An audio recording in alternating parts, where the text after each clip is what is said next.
Assalamualaikum warahmatullahi wabarakatuh. Saya Kanur Aini dan dua rekan saya, Monica Dwi Novaldi dan Devi Rahmawati. Kami dari kelompok 4 ingin mempresentasikan materi mengenai Chrysophyta atau alga keemasan.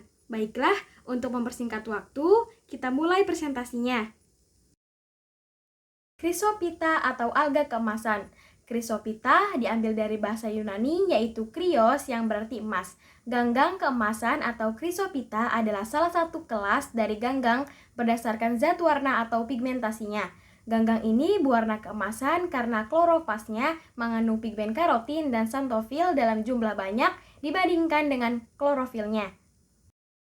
Nah, ini merupakan contoh Chrysophyta. Ciri umum dari Chrysophyta yaitu yang pertama, inti sel bersifat eukariotik karena inti sel telah memiliki membran. Yang kedua, ada yang uniseluler dan ada pula yang multiseluler.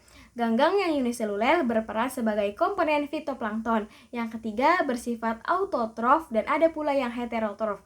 Yang keempat yaitu dinding sel mengandung selulosa, pektin atau silika. Yang kelima yaitu sebagian besar Chrysophyta memiliki flagel untuk bergerak, terutama yang memiliki dinding sel. Yang keenam yaitu hidup soluter atau berkoloni. Yang ketujuh, menyimpan cadangan makanan dalam bentuk laminarin atau minyak.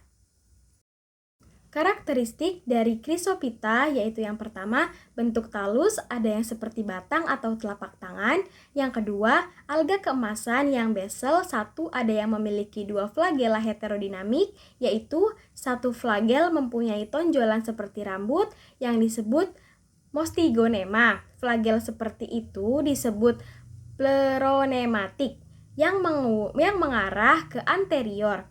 Satu flagela tidak mempunyai tonjolan seperti rambut disebut akronematik mengarah ke posterior. Yang ketiga, yaitu pada klorofas alga keemasan jenis tertentu ditemukan pironoid yang merupakan tempat persediaan makanan berupa chrysolaminarin. Selain itu, di dalam vakuola terdapat tetes-tetes minyak. Yang keempat yaitu alga keemasan hidup secara autotrof, artinya dapat mensintesis makanan sendiri karena memiliki klorofil untuk berfotosintesis. Klorofil yang dimilikinya antara lain klorofil A, klorofil C, dan karotenoid termasuk faucoxanthin.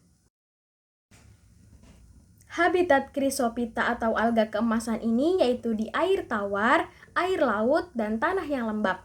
Pada kelas Xanthophyceae atau alga hijau kuning, habitatnya di air laut, air tawar, dan tanah. Pada kelas Chrysophyceae atau alga coklat keemasan, habitatnya di air laut dan air tawar.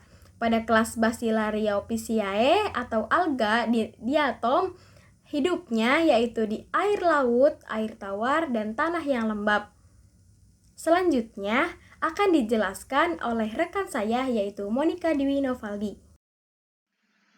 Baiklah, saya akan melanjutkan yaitu klasifikasi Chrysophyta.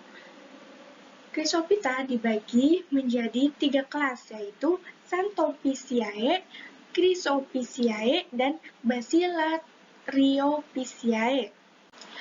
Kelas yang pertama yaitu kelas Xanthophyceae atau alga hijau kuning yang mempunyai ciri-ciri yaitu alga ini banyak ditemukan hidup di air tawar, air laut, dan tanah. Susunan tubuhnya mempunyai 3 bentuk, yaitu sel tunggal, contohnya Botrydiopsis, kemudian filamen, contohnya Tribonema, kemudian ada tubular, contohnya Poucheria sp. Umumnya, gangga ini tidak mempunyai dinding sel. Dinding sel biasanya terdiri dari pektin dan silika. Gangga jenis ini mempunyai alat gerak yang berupa 2 buah flagela yang tidak sama panjangnya. Satu bagian terletak di ujung atau apikal dan bagian yang lain terletak pada bagian anteriornya. Sedangkan pada cadangan makanannya berupa chrysolaminarin yaitu lutein. Nah, ini adalah contoh gambaran dari kelas Xanthophyceae atau alga hijau kuning. Selanjutnya yaitu dari kelas Chrysophyceae atau alga coklat keemasan. Ciri-cirinya yaitu gangga ini kebanyakan hidup di air laut atau air tawar, kemudian mempunyai pigmen keemasan yang disebut dengan karoten, klorofil, dan xanthofil. Susunan tubuhnya berbentuk sel tunggal, contohnya Ochromonas. Kemudian ada juga yang berbentuk koloni, contohnya Sinura. Umumnya tidak mempunyai dinding sel. Dinding sel biasanya terdiri dari lorika atau disebut juga dengan lempengan silikon atau disebut juga dengan cakram kalsium karbonat. Mempunyai alat gerak yang berupa flagela yang tidak sama jumlahnya setiap marga, kemudian mempunyai cadangan makanan berupa tepung krisolaminarin. Nah, ini adalah contoh dari kelas Chrysophyceae atau alga keemasan. Yang terakhir yaitu kelas Basilariopisciae atau alga diatom, yang mempunyai ciri-ciri yaitu gangga ini banyak ditemukan hidup di air tawar, air laut, dan tanah-tanah yang lembab. Susunan tubuhnya ada yang berbentuk sel tunggal dan ada juga yang berkoloni. Dengan bentuk tubuhnya simetris bilateral atau panales dan simetris radial atau sentral. Terdapat dinding sel yang disebut frustula yang tersusun dari bagian dasar yang disebut hipoteka dan bagian tutup yang disebut epiteka dan juga sabuk atau singulum. Frustula tersusun dari zat pektin yang dilapisi oleh silikon. Cadangan makanannya berupa tepung krisolaminarin. Kelas ini juga mempunyai alat gerak yang berupa flagela yang terdapat pada sperma. Tanah yang mengandung diatom berwarna kuning keemasan, contohnya Navicula sp.